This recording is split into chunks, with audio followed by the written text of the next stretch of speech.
อะไรฝนสิมาแล้วได้นี่จังกระปอกแปกมานี่ อย่ามาแห้งเลยเนาะ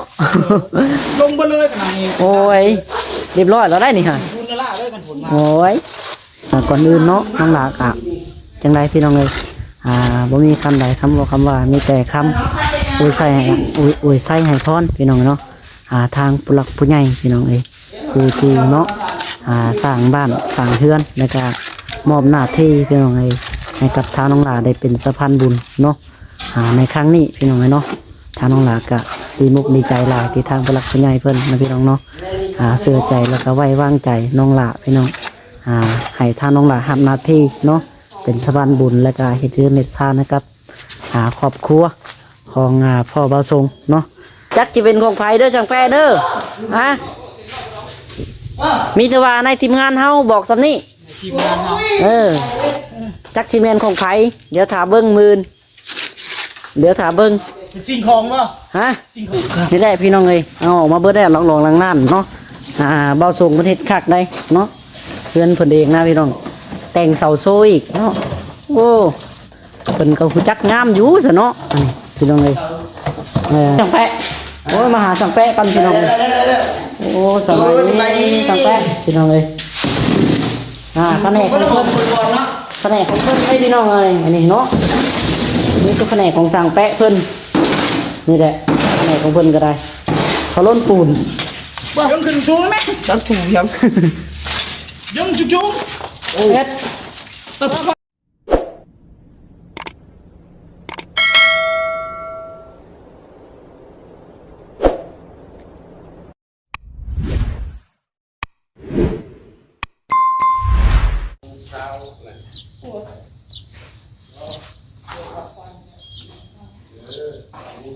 พี่น้องเนาะกราบสบายดีเนาะสบายดีและสวัสดีเด้อพ่อแม่พี่น้องเบิดสุขโคตรพี่น้องเลยพบพ่อกับท่านน้องหลายคือเก่าเนาะเอาในตอนนี้พี่น้องเลยมาเบิ่งบรรยากาศเนาะ บ่าวทรงเนาะกำลัง จะจิ้มได้เอานะ สาบพี่น้องเลยน้องหลากะสาบซอยเพิ่นอยู่เมื่อกี้เนาะแล้วก็มาตัดกล้องถ่ายคลิปพี่น้องเลยเนาะมันนี่เอาจังไรก็ได้เดียวมาเบิ่งมาซุ่มน้ำกันพี่น้องเลยเนาะก่อนอื่นก็ได้พี่น้องเนาะถ้าน้องหลามีแนวเซอร์ไพรส์ทีมงานพี่น้องเลยมีแนวจิบมอนเซอร์ไพรส์มีแนวจิบแจ้งบอกนะพี่น้องแต่โมเมนต์มื้อนี้เนาะสีรุ่นเบิ่งมืออื่นพี่น้องเนาะมืออื่นพี่น้องว่าน้องหลาสีเซอร์ไพรส์อย่างกับทีมงานพี่น้องเนาะเบิดทุกคนเนาะหรือว่าเซอร์ไพรส์ทางในดองน้ำพี่น้องเลยเดี๋ยวน้องหลาจีเข้าไปคุยกับทางตะรองเพิ่นให้ทางตะรองเพิ่นให้ทางในดองเพิ่นอยู่เนาะมื่นน้องหลาจีขึ้นมาแต่เช้าพี่น้องเนาะมื่นจะขึ้นมาแต่เช้าเอาจังไรก็ได้พี่น้องเลยให้ชีทาติดตามเบิ่งน้ำกันเนาะมื้ออื่นนี่สิมีข่าวดีตัวใดเข้ามาแจ้งสู่ทีมงานฟังเนาะนะครับสิเป็นข่าวดียังพี่น้องเนาะก็เป็นข่าวดีของเพื่อนนี่แหละพี่น้องเลยเพื่อนพ่อบาทรงเนาะแน่นอนแต่บ่ฮู้ว่าสิเป็นยังแต่ถ้าน้องหลาสิบ่บอกเทื่อพี่น้องเนาะมีแต่ว่าให้ FC ท่าเบิ่งนำกันอีกมื้ออื่นเนาะในการน้องหลาสิมาเว้าเรื่องกับทางตะรองเพิ่นนัดทางตะรองให้ทางนายดองเพิ่นอยู่นํพี่น้องเนาะมื้อเนาะคุยนำกันแล้วเวียกแล้วก็ทางนายดองเพิ่นสิไปหน้าก็ให้เพิ่นไปเนาะพี่น้องเนาะไปเดี๋ยวตอนนี้มาเบิ่งบรรยากาศนำกันพี่น้องเดี๋ยวมาเบิ่งก่อนเนาะน้องหลากะเบิ่งอยู่เรื่อยพี่น้องเลยอยากให้งานมันออกมาดีงามนั่นแหละเนาะแล้วก็บอกทางบาสงนำพี่น้องเลยอันใดที่มันงามเนาะจัดการเฮ็ดเองเลยเนาะอันใดที่มันงามมันคักพี่น้องเลยเนาะเอาอันใดก็เดี๋ยวเข้าไปเบิ่งน้ำกันเนาะพี่น้องเนาะบัดนี้เอาเด้อพี่น้องเนาะภาพมาก็อยู่ที่นี่แหละหลังบ้านเนาะหลังบ้านของเพื่อนบ่าวทรงพี่น้องหรือเพื่อนพ่อแม่ของบ่าวทรงนะพี่น้องเนาะเพื่อนตาดองนายดองพี่น้องเลยนี่แหละกำลังโบกกำลังสาบอยู่ข้างนี่พี่น้องหลังบ้านเนาะเพิ่นจะเอาสุดได้บ่นะหรือว่าจังได้ บรรยากาศตอนนี้ก็ได้พี่น้องสิค่ำเลยเนาะ3 โมงอะไร3 โมงครึ่งอะไรเนาะ หลังจากมาแต่เฮือนในคำหลาพี่น้องเอ้ยเนาะเพิ่นแปะสามเหลี่ยมข้างนี้ติดเหลี่ยมให้มันงามเนาะขับยังแต่ข้างนี้พี่น้องเอ้ยข้างนี้ก็ยังทันได้สาบเลยเนาะบอกแก้วเป็นใส่ตัวบางหันเนาะบอกแก้วนี่แหละพี่น้องเอ้ยเอาเบิ่งบรรยากาศนำกันอีกพี่น้องเนาะก็ทีมงานกับซีโบราณพี่น้องเลยเพราะว่าแบ่งกันเฮ็ดแน่เนาะทางอยู่เพื่อนทางไอ้คำหลานำมีทางพ่อน้องแม็กน้องถือคล้องอยู่คุณเนาะ3 คนมาพี่กับเบาทรงเนาะแล้วก็อาแปะทางตะรองเพื่อนพี่น้องเลยอยู่เบิ่งน้ำกันทางตะรองแล้วก็เฮ็ดซอยสังแปะเนาะซอยกันผู้เล็กผู้น้อยอยู่นี่แหละพี่น้องเลยอะไรคนชิมาเราได้นี่จ้างกระปอกแปกมานี่ อย่ามาแห้งเลยเนาะ ลงไปเลยขนาดนี้ โอ้ยเรียบร้อยแล้วได้นี่ฮะ คุณละล่าเลยกันผลมา โอ้ยเรียบร้อยแล้วได้นี่พี่น้องเลยเบิดจักสอบแล้วมื้อนี้ 2 สอบบ่โอ้ มาได้เนาะ เอาสบายดีทางเบาส่งเด้อเนาะ โอ้ยสบายดี พี่น้องเนาะกำลังสาบเด้อพี่น้องเลยเนาะจังไรก็ฝากเป็นกำลังใจคือเก่าพี่น้องเนาะฝากกดไลค์กดแชร์กดติดตามให้ทางน้องหลานเนี่ยพี่น้องเลยเนาะแล้วก็ก่อนอื่นเนาะน้องหลานอ่ะจังไรพี่น้องเลยบ่มีคำใดคำว่ามีแต่คำอวยใส่ให้อวยใส่ให้พรพี่น้องเนาะทางผู้หลักผู้ใหญ่พี่น้องเลยคือที่เนาะสร้างบ้านสร้างเรือนแล้วก็มอบหน้าที่พี่น้องเลยให้กับทางน้องหลานได้เป็นสะพานบุญเนาะในครั้งนี้พี่น้องเลยเนาะทางน้องหลานก็ดีมุกดีใจหลายที่ทางผู้หลักผู้ใหญ่เพิ่นนะพี่น้องเนาะเสื่อใจแล้วก็ไว้วางใจน้องหลานพี่น้องให้ทางน้องหลานรับหน้าที่เนาะเป็นสะพานบุญและก็เฮ็ดเรือนเฮ็ดชาตินะครับครอบครัวของพ่อเบาทรงเนาะนี่แหละพี่น้องเอ้ยผลไก่สำเร็จแล้วเนาะไก่เข้ามาได้เลยได้นี่เนาะหลังจากทราบพี่น้องเอ้ยตั้งแต่ที่แรกเริ่มต้นกะน้องหลาเข้ามาหับนะพี่น้องใส่ผ้าแป้นติดบานประตูเนาะตัวหลังเก่านะพี่น้องผ้าแป้นแล้วก็ลงมาเห็ดห้องน้ำเนาะห้องน้ำก่อห้องน้ำโบกห้องน้ำแล้วพี่น้องแล้วก็เทพื้นเนาะหลังจากเทพื้นมาได้บัดในก้อเอาไปเอามาฮอดก้อพี่น้องเนาะหลังจากก่อแล้วกำลังสาบบาทนี่โอ้โธ่พี่น้องไงถือว่าเป็นบุญวาสนาของทางตะรองเพิ่นได้เนาะที่มีทางผู้หลักผู้ใหญ่เพิ่นมองคนงานความดีวันนี้ก็ ตัวนึงหรอไหม จะเอาให้แล้วเลยวะ เอาให้เร็วได้ปะ มันกระเทินเนาะ ขึ้นเลยว่ะ เอาจัดไปซะจัดไปคำก็อยู่นี่แหละมื้อนี้เนาะเอา มา คัน ยังเบิ่งลายแล้วบ่ พี่น้องเอ้ยยังบ่หลายปานใดได้น้อยเดียว เบิ่งอุ้ย โอ้ยยังแข็งแปะเจ้า เอาเด้อพี่น้องเนาะนี่แหละจังใดกำมือนี่รอรุ่นนำกันแน่นอนมือเนาะมื้อนี้น้องหลาสิบ่บอกเทื่อว่าสิมีหยังเข้ามาต่อพี่น้องเนาะเอาไม่แต่ว่านอนฝันก่อนมื้อแรง นอนฝันเด้อไปเด้อฮะ จักแหล่ จักสิเป็นของไผเด้อจังแปเด้อฮะมีแต่ว่าในทีมงานเฮาบอกสำนี้ ทีมงานเฮา จักสิแม่นของไผเดี๋ยวถาเบิ่งมื้อเดี๋ยวถาเบิ่ง สิ่งของบ่ ฮะ สิ่งของบ่นะ จังว่าเป็นสิ่งของหรือเป็นอิหยังกะเดี๋ยวให้ทายบ่นี่นี่ แม่นแล้ว เนาะเดี๋ยวให้แม่นแหละน่ะ สิ่งของ จักสิว่าจังได๋พี่น้องเนาะน้องหลาก็ได้เนาะ คือสิแม่นเป็นสิ่งของนั่นแหละ สิ่งของแม่ไปเอ้ย สิ่งของได้เว้ยสิ่งของจักสิเป็นสิ่งของอิหยังแหละ ใหญ่เติบอยู่บ่ ฮะ ใหญ่เติบบ่ หมอก็บ่ได้ใหญ่ปานใด บ่ใหญ่ปานใดแม่นยังเด้บ่แม่นแลกเครื่องในเฮือนนะเว้ยเอ้ย ฮะ คันว่าบ่ใหญ่แล้วบ่แม่นเครื่องในเฮือนบ่แม่นเลยจ้ะบ่ใหญ่เลย ว่าบ่ใหญ่ก็ใหญ่เติบอยู่ดอกเนาะ จักว่าส่งเฮาคัดตัวเด้อละ ฮะ จักว่าส่งเฮาแล้ว คนในทีมงานบืนน่ะคนในทีมงานบืนมื้อนี้บ่บอกเทื่อมื้อนี้มีแต่บอกให้ฮู้สำนี้พอมื้อนี้ ได้ส่งขยาก่อนแม่ไปเอ้ยผม จักแฟจะได้ยังจักแฟ ได้ส่งขยา โอ้ยข่อยบอกให้เจ้า ยังบอกนอนฝันก้อนแมลงลังเทื่อ ลังเทื่อฝันดีได้จ้ะได้หับได้จ้ะลังเทื่อความฝันเข้าได้จ้ะปุ๊บปั๊บนะ ก็แปะย่อร้ายคนให้เงิน RFG คนมาชม ฮะสังแปะชงกระสันว่าสังแปะโอ้ยเนาะ เหตุงานเบิดปีส่งขย้าวมาได้ในจักรวาลราชาเนาะ จักสำไรเนาะเอาใช่ ดีใจยังบ่ทันได้ ยังพอทันเฉลยได้บ่ฮู้ว่าจักสิเป็นของไผหยังวะมีแต่ว่าตั้งใจเฮ็ดงานไปก่อนผู้ใดเฮ็ดงานเก่งๆดีๆมันได้แหละ เย็ดคอยสิได้อีบาทอะไปเอ้ยคอยเอาซาพามึง เอ้ยมาส่งจ้องจะมาส่งผู้เดียวซะเนาะมื้อนี้ โอ้คอยเอาซาพาดิเอาคนราคาซะ คันส่งตัวหนึงอันใดพอสิปันกับคนราคาบ่เดี๋ยวนี้ แม่งคนราคา บ่เจ้าสิไปใส่บ่ได้ใส่ส่ง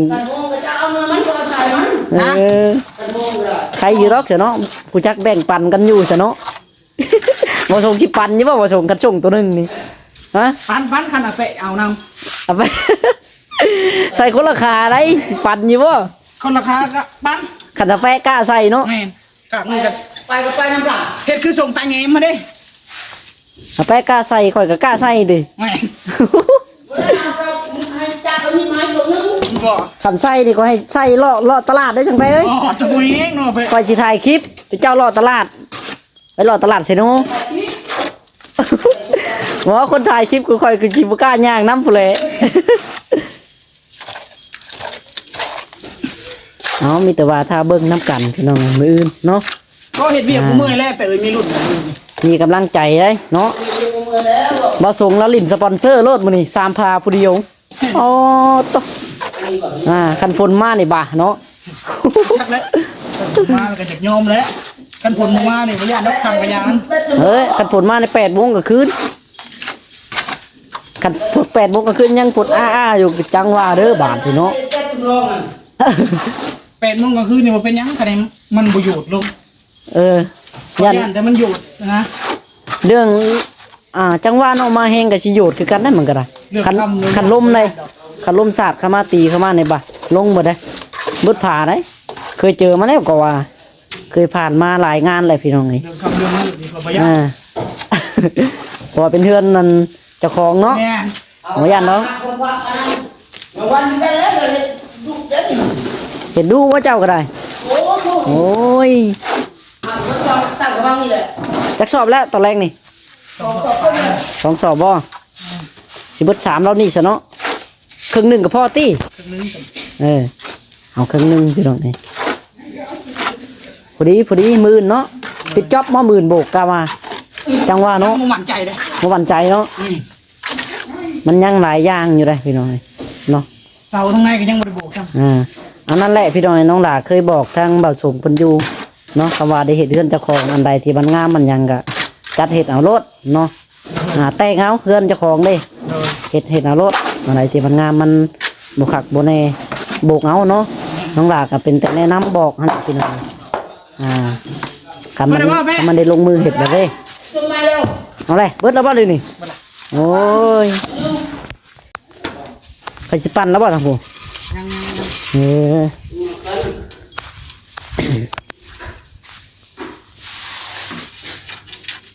นี่พี่น้องเลยไม่แต่ว่าเนาะเบิ่งไปนำกันอีกพี่น้องเลยสุดความสยามาก4 มือแล้วนี่ มาแล้ว10,000ว่าให้อยู่ครบคนได้10,000 นะ ทางในดองก็ให้อยู่ได้10,000เดี๋ยวมันจะขึ้นมาแต่เช้าคัน อยู่ครบคน แสดงว่าสิได้เป็นทีมงานน่ะไปเอ้ยบ่ได้ใจนี่บ่าเนาะ เอ้าเฮาอยู่เพื่อความเฉลยได้จ้ะไฟชิแม่นไฟบาท จะว่าได้เฉลยไปทุกคนนี้คือมื้อนั้น โอ้ชิบหายเนาะ คอยสิให้เลยบ่าว่าทุกมื้อนั้นเฮารถอุ้มมื้อนั้นคนจนจะหายแล้ว บ่ดอกมันนี่สิบ่เฮ็ดดอกพี่น้องเอ้ยเนาะมันแบบคอนเทนต์แห้งโพดพุ่นน่ะฮะอันนี้ก็น้องลาก็จังได๋พี่น้องเนาะอันเซอร์ไพรส์นักเกินไปพุ่นน่ะฮะลงพิษอีหลีจังไปเฮามันนี่สิบ่เฮาอันเฮ็ดจักเทื่อพี่น้องมีแต่เซอร์ไพรส์แนวอื่นเนาะเซอร์ไพรส์มื้อนั้นมันนักโพดนะมื้อน่ะนักจุดตีงบ่เว้นมื้อน่ะฮะเนาะ ใจเจะของงอกก็ยังหยุดซึมไปน้ำเลยนะ เอาเป็นโทษเพิ่นเนาะ เอาว่าเช็ดเอามันกระแห้งเลยเปล่าหมดแล้ว หันคอยบอกอยู่เด้บ่ต้องให้บอกให้อุกเดี๋ยวเรื่องค่าแห้ง สำเงินค่าแห้งน่ะก็ยังคะแนนอยู่ เป็นโทษติเนาะโอ้ ทั้ง3-40บาทตี หาใช้เนาะ อ๋อถึง ชิบหาย เรื่องค่าแห้งน่ะคันเพิ่นใส่เอาแต่ค่าแห้งก็ยังคะแนนจ้ะค่าแห้งก็ เอามีแต่ว่าถ้าเบิ่งน้ำกันพี่น้องนี่ให้ทางนายดองอยู่น้ำมื่นนะมีแต่บอกทางตะรองเพิ่นให้ตะรองเพิ่นบอกนายดองอยู่อยู่อัน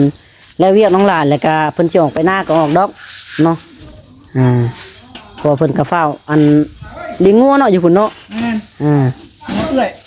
ลี้ยงงัวพี่น้องนี่งัวของเอื้อยประสงค์บ่ แม่ เพิ่นไปเฮ็ดงานนั่นเนาะ แม่ เพิ่นก็ได้สร้างครอบครัวแล้วแต่ว่า แม่ สร้างเรียบร้อยแล้วเนาะน้องหลากก็อันเคยเห็นอยู่พี่น้องแต่ก็บ่ได้ถ่ายคลิปจักเทื่อได้เนาะประสงค์เพิ่นได้เบิ่งได้เห็นอยู่บ่ในคลิปนี่เนาะนี่ เบิ่งตลอดได้ เบิ่งบ่โอ้เพิ่นคือสิดีใจเนาะมีทางผู้หลักผู้ใหญ่เพิ่นช่วยเหลือพี่น้องเอ้ยเพื่อนซานเนาะจนแล้วแล้วเบิดพี่น้องเอ้ย แล้วว่าหนึ่ง ฮะ ดี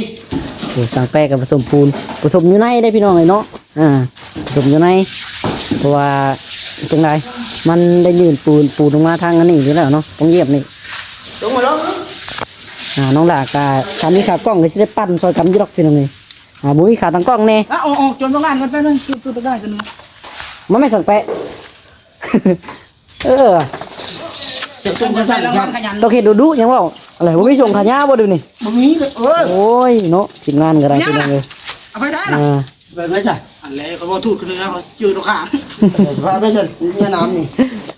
เอาแล้วเนาะสั่งแปะก็จนบ่มีส่งใช่เลยพี่น้องบัดนี้เห็นงานแต่ละมื้อได้จ้ะ เอาใช่กันนี่แล้ว งานยังบ่แล้วเนาะบ่มีเงินพี่น้องเอ้ยสั่งแปะก็ได้เฮ็ดงานอันตัวใดก็ว่าช่วยเหลือติเจะของจนบ่มีส่งใช่พี่น้องสั่งแปะ สุ่มจะขาดก้น โอ้ยปวดโพเนาะสั่งแปะ จนสิขาดเลยผมไม่ได้ว่าจนสิขาด เว้าพื้นน่ะเฮ็ดงานส่วนตัวก็จนเอาบ่ได้ก็ถึกตัวตลอดเนาะโอ้ยปวดโพดีพี่น้องปีนี้จักเป็นจังใดเนาะเฮ็ดงานบ่แม่นว่างานช่วยเหลือได้พี่น้องเฮ็ดงานส่วนตัวในบ้านนี่แหละบ่แม่นว่าเว้าให้อันนั้นเด้อพี่น้องนะเว้าตามความจริงนะ เอาแล้วเบิ่งกับผู้แล้วมันเดียว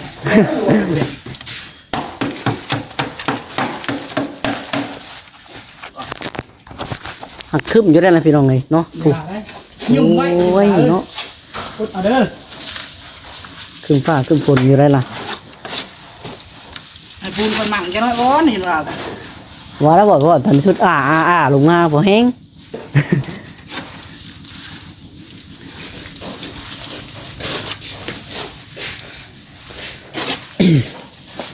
ขันรุ่นนี้นะก็สิโยดคือกันแล้วนี่กันนี่บ่อยู่ดอกนั่นนี่ขันมานี่นะบ่อยู่แล้วพี่น้องนั่นจับยังเป็นห้อยมืออยู่ เห็นมาครั้งแน่นะบ่ะลงเราเลยเราแล้วคันว่าอยู่ครบทีมงานมื่นน่ะแล้วเนาะโบก แล้ว คันอยู่ครบเลยพี่น้องนี่เจ้าว่าแล้วครับเศร้าผมจัก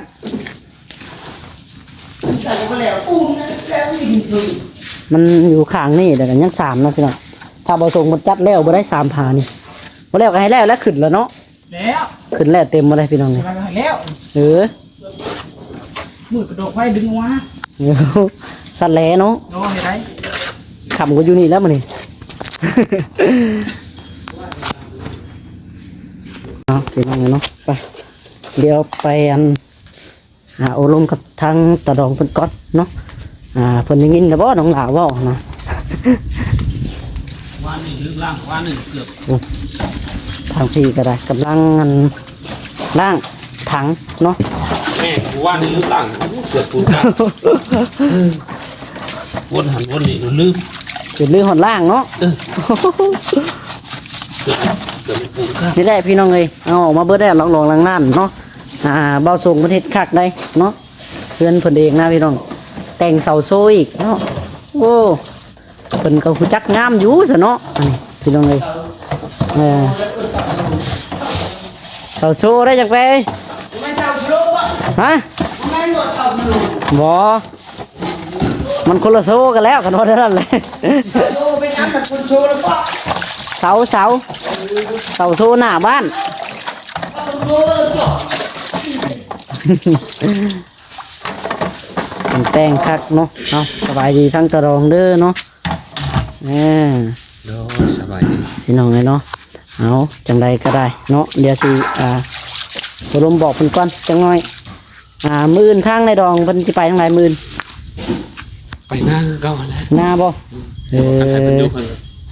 เข้ามาหันนะ ว่าสิให้เพิ่นอยู่นะเจ้าหากจักสิเป็นตอนใดเดี๋ยวมื้ออื่นเดี๋ยวเบิ่งเรียกก่อนเดี๋ยวเบิ่งเรียกก่อนถ้าว่าบ่ตอนแรกก็ตอนเช้าเลยหั่นนะเดี๋ยวทางโซนจังพ่อเพิ่นมาก่อนนี่ก็ยังบ่มั่นใจพี่น้องเพราะว่ามันยังบ่แจ้งนะ ว่ามีเพราะว่ามีเวียกนะมีเวียกเรื่องในบ้านนั่นแหละพี่น้องเอ้ยเรื่องบ้านนี่แหละแต่บ่ฮู้ว่าสิเป็นของไผคือน้องดาวว่าอันใดให้สิรุ่นเบิ่งมื้อเนาะมื้อนี้ก็กำลังโบกกำลังสาดอยู่พี่น้องเอ้ยเอามีแต่บอกซำนี้แหละพี่น้องเอ้ยเนาะโอเคพี่น้องเอ้ยไปเดี๋ยวเข้ามาเบิ่งข้างในก่อนเนาะที่เบาโซเพิ่นขีดอันนี้เพิ่นสิแต่งเป็นแคบได้พี่น้องติดโป๊ปูนเศษแคบขอบประตูเนาะติดขอบประมาณนี้พี่น้องขอบข้างในเนาะเพิ่นใส่เล็กอีกอย่างข้างในนั่นนี่เพื่อความให้ปูนเกาะอยู่นะ เดี๋ยวคนรู้ตัว ได้ช่างแปะ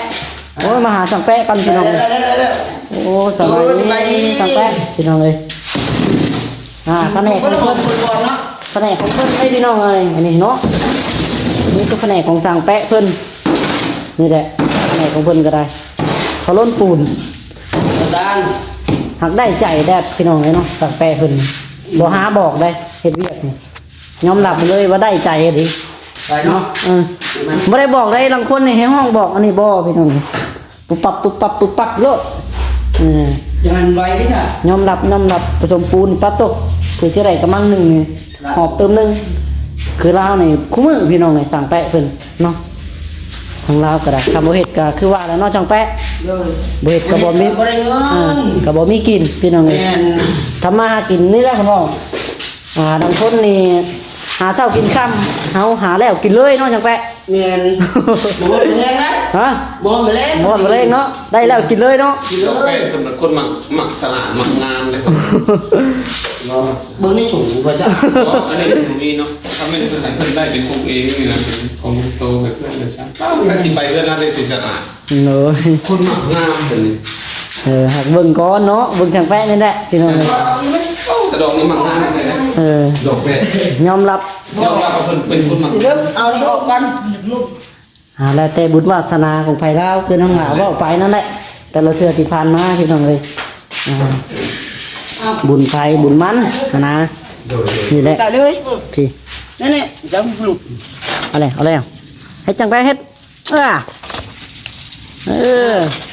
ยังขึ้นชูไหมจังถูกยังจุ๊บเฮ็ดเอาเข้าขังเจ้าหายังไม่ได้เห็นบอกก่อนดิบอกนั่นนะนี่มันอยู่เลยได้บ่ได้แล้วกับก่อนดิบอกเตรียมสิบโบกปันตัวนี้บ่ขาตัวนี้บ่ขึ้นกันนั่นเรียกว่าเอา3เลยหนูมาตัวแรงจัดไป3ผ่าเราได้ยัง3คันแล้ว3ยัง3เนาะยังได้เดียวข้างนี่กับข้างพุ่นผ่าเดียวพี่น้องข้างนี่2คันอยู่ครบบืนเป็นแล้วนะโบกบ่แล้วก็จังน้อยบ่ส่งอยู่ผู้เดียวมื่นก็ได้อยู่คันอยู่ครบนี่แล้วทุกซับย่านได้อยู่เบิดทางเบิ่งบล็อกกับบ่มีทางนั้นนะบล็อก100ก้อนเขาเจ้าก่อมื้อนี้ก็จักสิเบิดบ่จักเอาข้างนี้เนาะบล็อก100ก้อนเพราะว่าทรายก็บ่มีแน่ครับหลายอยู่เพิ่นในคำหลาเพิ่นครึ่งเฮือนมันบ่ง่ายได้ตัวเฮาสิโอ้แล้วเป็นหลังเนาะมันบ่ง่ายเด้พี่น้องนี่แต่ละหลังมันนี่เหมือนงานคนเนาะเขาส่งวัตถุเนี่ยเฮาเฮ็ดหลังใหญ่ไรแฮงเปลืองงบเฮาเฮ็ดน้อยก็งามคันเฮาอยู่กับเครื่องตกแต่งเฮานะตกแต่งเครื่องตกแต่งเฮาพอมันงามอยู่แล้วนะคันเฮาเฮ็ดทรงมันได้นะน้อยได้น้อยงามเขาเอา คันใหญ่ใหญ่ขี้ไล่คันเอาเฮ็ดใหญ่หลายใหญ่หลายก็ขี้ไล่อันนั้นคันทรงมันบ่ได้ก็ได้แบบเพื่อนตู้ยังนั้นวันที่เจ้าเฮ็ดกันอยู่เมืองพีนน่ะที่โชว์ตู้ส่งฮะนอกเรื่องตู้ส่งนะร้านใดเมืองพีนจังว่าเฮาบ่ได้ไปแล้วว่ะเอาแปะบ่ไปน้องไปเนาะสักแปะไปโอ้ครับ เรื่องตู้ส่งหลังน้อยแล้วต้องงามเลยเฮาใส่เต็มระบบเด้น้อยเฮาแต่งเสาอย่างข้างในข้างเลยผู้ดีนะเรื่องต่างๆสิว่าน้อยใช่กับบ่แม่นช่วยใหญ่ใช่กับบ่แม่นเรื่องดีต่างๆคือหันคือในคำลานี่ก็สิพอดีงามนะสำนักแต่ไรก็5 คูณ 7บ่แม่นพอดีงามนะฮะไป4คนเลยเงินตู้โสมบัด4 คูณ 8เนาะก็ซ้ำกันเพื่อนกำลังนี่ซ้ำกันแต่ตอนนั้นสิยาวกว่าไปมุกเดียวกันแล้วก็สิสั้นกว่านิดนึงพี่น้องแต่ปุ๊บอันคันไล่เสลียงแมทนี่ซับเดียวเบิดเสลียงแมทก็ทอดไปบ่น้อยบ่ใหญ่ทำกันเลยบ่น้อยบ่ใหญ่ส้มกับส้มแบบเดียวอีกอ่ะโอ้เปื่อนดีเด้ว้าดีอยู่บ่ที่อันนั้นว่านี่เพิ่นฮู้ติ๊กมีขนาดน้ำบ่อมึงออกมามื้อเฮ็ดแม่คันบิดอ่ะพอแล้วบ่มีไหมเฮ็ดให้เจ้าแล้วมีแต่ที่เฮ็ดแล้วก็ทิบเนาะจังแปะทิบยับนะครับเบ็ดได้รอกปลายังใหญ่ๆได้เป็นฮักโยมมันขาดนึงแหน่ก็สิลงมาตกยันแวดเพิ่นแค่ลงนะยันปีนเอาแปะจักอะไรปีนได้โลกได้นั่นจะปีนในลายได้ญาตินั้นนอกจังแปะ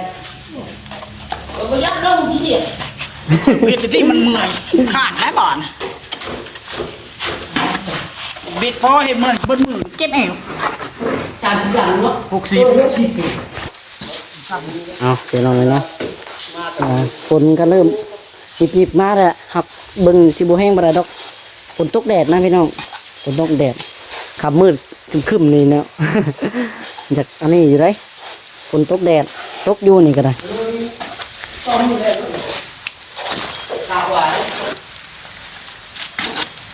มาเนาะขึ้นไปขึ้นมาสุดฟ้าบานเนาะพักอีกเดียวกับทีมงานมาแหละจุดอันทั้งเขาทั้งท่อกันนะบนนอนดอกอีกเดียวขึ้นมามันนะโทรคุยน้ำเพิ่นโยมเมื่อกี้นี่สิแรกนะบ่จังหวะอีบนนดอกบล็อกร้อยก้อนของเราแป๊บเดียวสิเบิดเลยนั่นก็ได้พอดีมาพอดีซอยข่อยทั้งนี้ซอยกันหลายคนพอดีรับมันแห้งๆจังเนาะนะ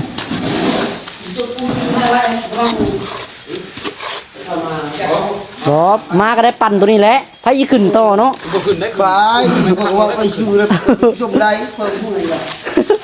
เห็นขึ้นปูนต่อเลยบ่าเนาะ10 โมงแทนเจ้าได้มื้อ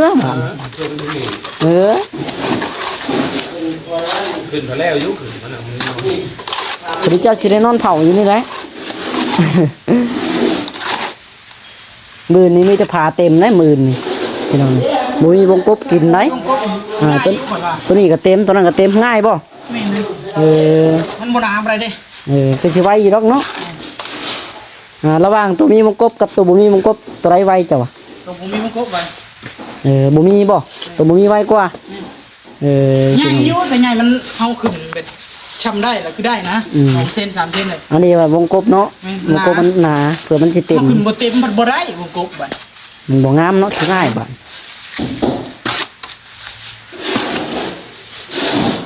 บางคนเดี๋ยวเห็นผาวงกบหน่อยแล่นจะผาวงกบห้วยมันจะตื่นนี่เนาะมันนั่นแห้งอยู่เนาะเอาสับพี่น้องเนาะโอเคสำหรับที่นี่เนาะเดี๋ยวน้องดาขอตัวไปก่อนจังไรก็ฝากกดไลค์กดแชร์กดติดตามด้วยพี่น้องเด้อเนาะเอาไม่แต่ว่าถ้ารุ่นเบิ้งน้ำกันมือเนาะพี่น้องน้องดาชีนี่อย่างเซอร์ไพรส์ทีมงานเนาะให้ไม่แต่ว่าให้ทางเบิดทุกคนอยู่ฟังน้ำกันเนาะแต่ว่าถ้ารุ่นถ้าเบิ่งน้ำกันพี่น้องปะโอเคสำหรับคลิปนี้พี่น้องขอตัวไปก่อนจังไรการอยู่ดีมีแห้งเบิดสุขคนนะพี่น้องเนาะเอาจังไรการทางน้องหลากะทว่าเนาะงานการเฮ็ดคลิปแต่ละคลิปที่ผ่านมาพี่น้องถ้าว่าผิดพลาดเนาะน้องหลากะขอโทษขออภัยในซีเบิดสุขคนนะพี่น้องเด้อเนาะถ้าว่าผิดพลาดกะเป็นบทเรียนคือน้องหลาว่าเนี่ยพี่น้องเลยมีแต่ว่าตั้งใจเอาเนาะทางน้องหลาเองก็ได้พี่น้องเลยไป ไปโอเคพี่น้องสำหรับคลิปนี้ขอกล่าวคำว่าเนาะโดยสบายดีพี่น้องเนาะ